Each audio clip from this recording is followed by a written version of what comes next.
Hello, math students. We've now learned all of the exponent rules. So we're going to have a test coming up.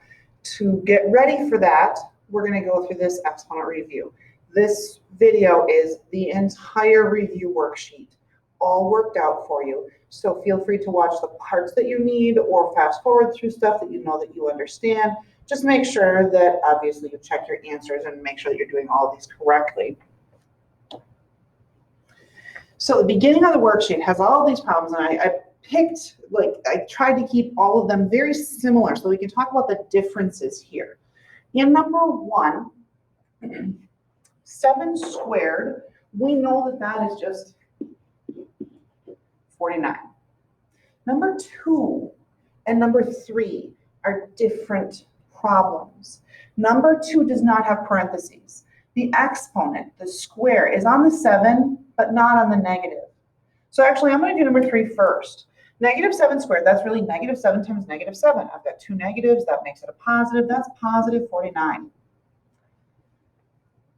Number 2, this is really like, I'm going to sneak a 1 right there, but it gets kind of mushy, so I'm going to rewrite this. Negative 1 times 7 squared. We know that the 7 squared is 49 times the negative 1 is going to be a negative 49. That negative did not get squared. It didn't happen twice. It only happened once. That's kind of a tricky thing about exponents. I'm also going to say, if you depend on your calculator to evaluate some of these numbers, you have to know if you need parentheses or if you don't. So in number 3, if you don't put parentheses, most calculators will give you negative 49 instead of a positive 49 because it's considering it to look like number 2 if you don't have the parentheses. Number 4, this is now not happy. If I make this look like a fraction, I would say he doesn't want to be in the numerator. He wants to move downstairs.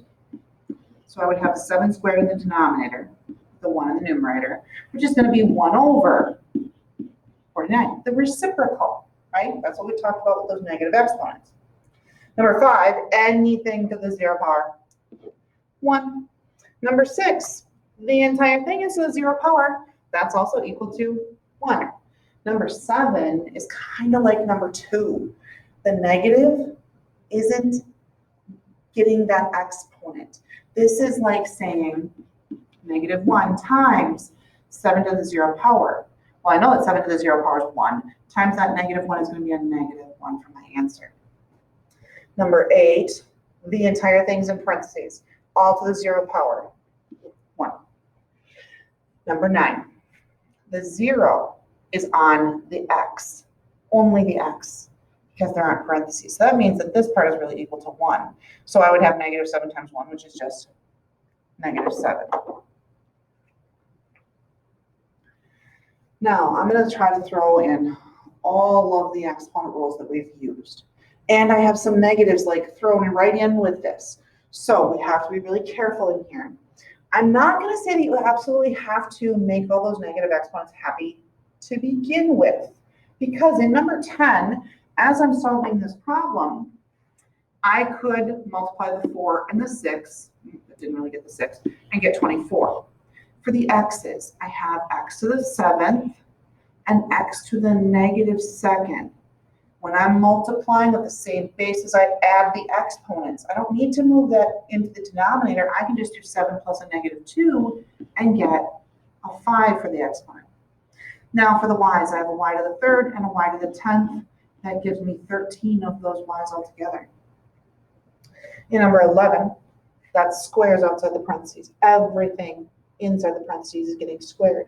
So I like to look at this like a distribution. That's going to be 3 squared, which we know, I'll write it down in a second. And when I have a power to a power, we multiply those. Power inside, an exponent inside, an exponent outside, we're going to multiply that. And then please don't make the mistake of thinking that 3 squared is 6, because it's really 9. Remember, these exponent rules are really just shortcuts, right? So 3m to the 5th squared would really mean 3m to the 5th times another 3m to the 5th. So I'd have 3 times 3 is my 9. And then I've got 5 of these m's and then 5 more of those m's. That's 10 of those m's that are all getting multiplied. In number 12, got exponents outside the parentheses. They have to distribute to everything that's inside those parentheses that it's next to. So this 2 is going to be multiplied with that exponent, and that exponent, and that exponent. So I'll have f to the 18th, g to the 6th, h to the 8th. Now, f to the 24th, oh, not a g, h to the 20th is what I'm going to get there. And then I need to clean this up. I need to combine things. So I have f's in both parts of this. That'll be f to the 18 plus 24 should be 42. G's are only right here. So we're just gonna keep them there. And then h's, I've got 8 of them here and 20 of them there. That's 28 for my exponent. Now we've got more of these negative exponents. For number 13, this is not happy. But remember, the stuff that's in the numerator is happy. It's going to stay there. It doesn't have to flip just because the bottom stuff didn't want to stay there. So I have m to the 7th in the numerator and an m to the 12th. Notice I don't even need a denominator. You could make that over 1, but I'm not going to leave that 1 for my final answer. M to the 7th, m to the 12th, add the exponents. Number 14, now both of these are unhappy. This is going to move, and this is going to move. That'll give me a squared on the top, and a to the 10th on the bottom. Then I would say, where are there more a's? On the bottom. How many more? 8. There's my numerator. Number 15, you could distribute the exponent to both the numerator and the denominator first if you'd like. I prefer to simplify my fractions inside the parentheses, or anything inside parentheses if I can. So I would ask, where are there more b's? On the top. So I don't even need a denominator. How many more? 5. And then I still have that exponent outside. Power to a power, exponent inside and outside, we're going to multiply.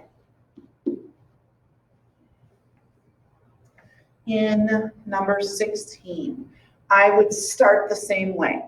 I would simplify that fraction, and I would have b to the 5th, but this is to the negative 3rd. When I multiply those, that'll give me b to the negative 15th. Then I'd say, oh, that's not happy. I can't leave it there, right? I can make it look like a fraction, but this guy can't stay in the numerator. He wants to move into the denominator.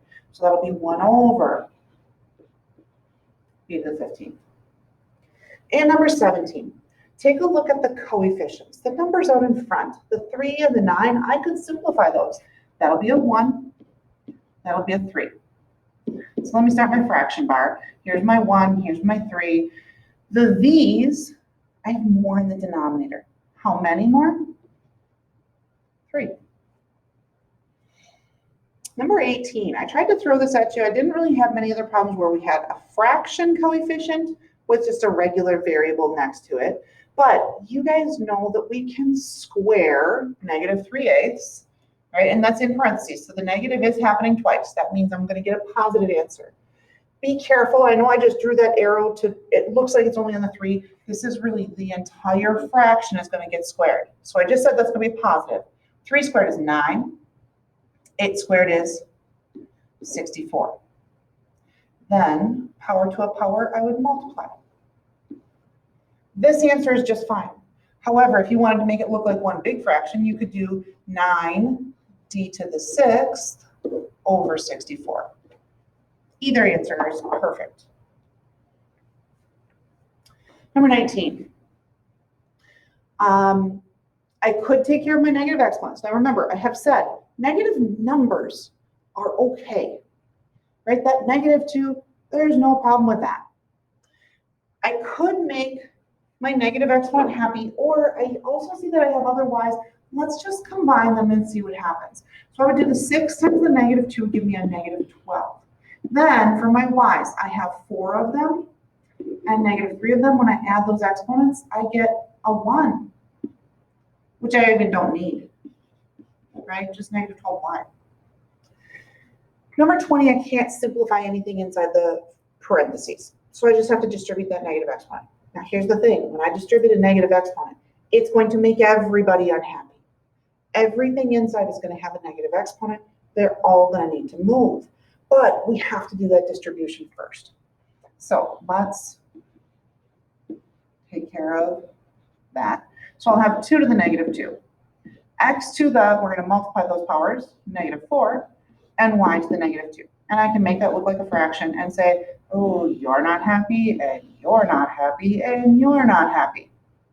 That'll give me nothing left in the numerator. 2, now it's happy, x to the 4th, which is happy, and y to the 2nd, which is happy. And the last thing I would do is that 2 to the 4th, we're not going to leave that. That would be a 4.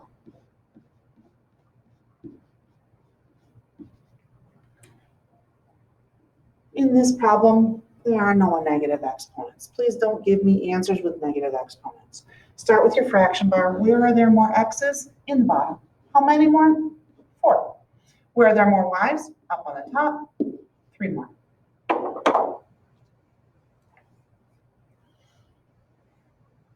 Very similar on number 22, except now I threw in some coefficients. 12 and 18 could both be divided by 6. So in my fraction, when I divide the 12 by 6, I get 2. When I divide the 18 by 6, I get 3. When I look at my x's, I have, oh, you know what? It's not exactly the same as number 21. Let's combine the numerator x's, which would give me x to the 10th.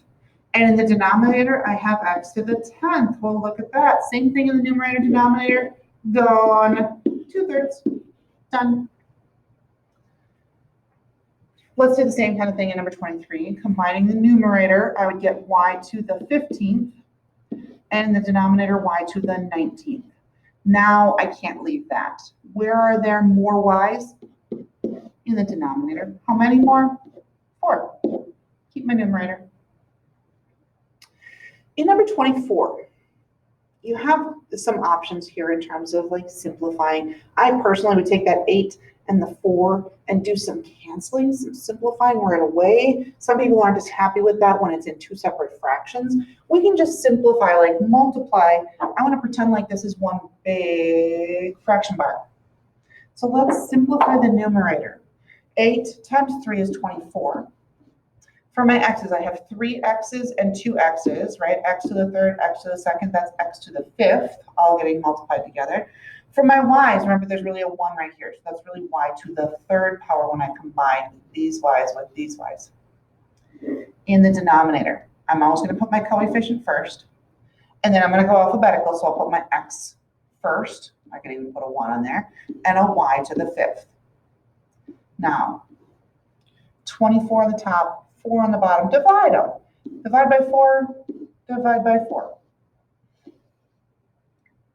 For my x's, I have more on the top. How many more? 4. For my y's, more on the bottom, 2 more.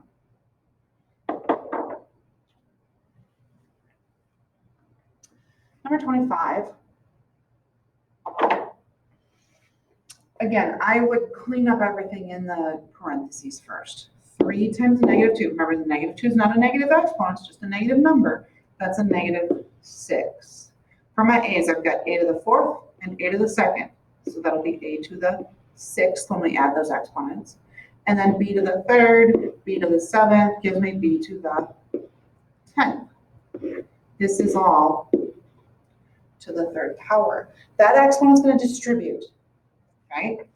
When I put this negative 3 exponent onto that negative 6, negative 6 times negative 6 times negative 6, that's going to be a negative. That'll be 216. I'll write it down as negative 6 to the 3rd power first. We're going to multiply exponents when they're on the inside and the outside. So a to the 18th and b to the 30th. And again, this is a negative 216.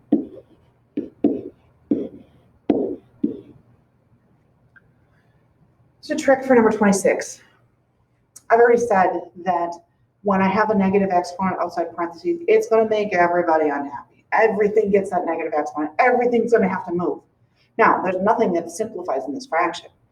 Really, the shortcut is all I have to do is just flip this fraction over. And if you can see that, great. Go ahead and do that. I'm going to distribute the -1 exponent so you can see that everything's going to be unhappy because this does go on to the coefficients as well. So 7 to the -1, m to the -3. And don't forget, this is the number that is the most common that people forget. 5 gets that exponent as well. And n is going to be a negative exponent. Now everybody's unhappy. I'm not even going to bother to circle every single thing. Or I guess I could because that's what I've been doing all along. Everybody wants to move. 5 on the top, n to the 6th, now it's happy. 7 on the bottom, m to the 3rd, also happy. Done. In number 27, the 15 and the 45.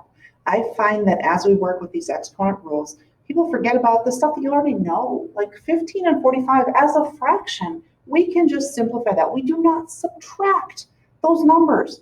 15 over 45 is going to be 1/3, right? Divide by 15, that's a 1. Divide by 15, that's a 3. Let's take a look at those x's. I have more in the denominator. How many more? 7. My y's are an issue. Not happy, not happy. So I'm going to move the y to the 12th to the numerator, y to the 6th in the denominator, and then I would say, well, I can't leave y's in the top and the bottom. Where are there more? On the top. I don't really need the 1 because I already have other stuff there. There's 6 more on the top. 3x to the 7th in the bottom. Number 28 is my favorite problem of the whole worksheet because I always catch somebody doing a whole bunch of extra work and they don't stop to think about what anything to the 0 power is. Just 1. Done.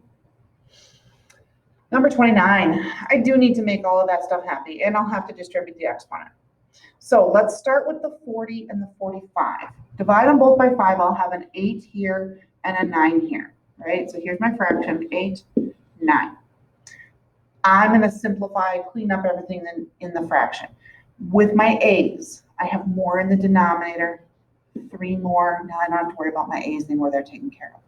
The b's are exactly the same on the top and the bottom. Those can also just go away. The c's that were on the top were happy, and these were not. They want to move upstairs also. Which really, now this is all squared yet, really in the numerator, that gives me 8c to the 12th over 9a to the 3rd. This is all going to get squared. Everybody gets this exponent. 8 squared, I'm not going to bother writing as 8 squared because we know that's 64. I'm going to multiply powers, c to the 24th. Don't forget the denominator. 9 squared is 81. A to the 6th. For number 30, it's the same fraction that we just worked with, but the exponent on the outside is -1. So I'm going to say that the stuff that we had right here is what we get when we clean up that fraction. So I had 8c to the 12th over 9a to the 3rd. This is all to the -1 power.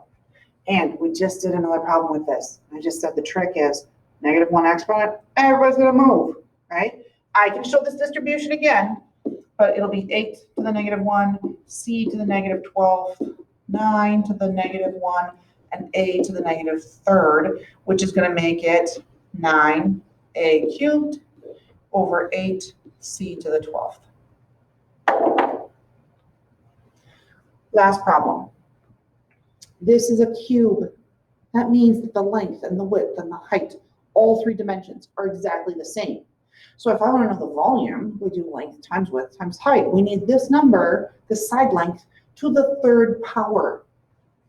So for the volume, I would take 2a to the 10th, b to the 4th, to the 3rd power. 2 cubed is 8. A to the 30th and b to the 12th. This would be cubic units for my volume. Now, if you just did this with me, your worksheet is done. You're all set. You can check anything over in Schoology. I have all the work shown there as well. There is no learning check today. However, if you need help with any of this, if any of it's not making sense yet, you need to talk to me before the test that's coming up, okay? Please don't wait until after the test and say, yeah, Mrs. Kempe, I didn't really understand how to do. It's too late then. I need to help you beforehand so you can get it right. If you need any help, contact me. Talk to you later.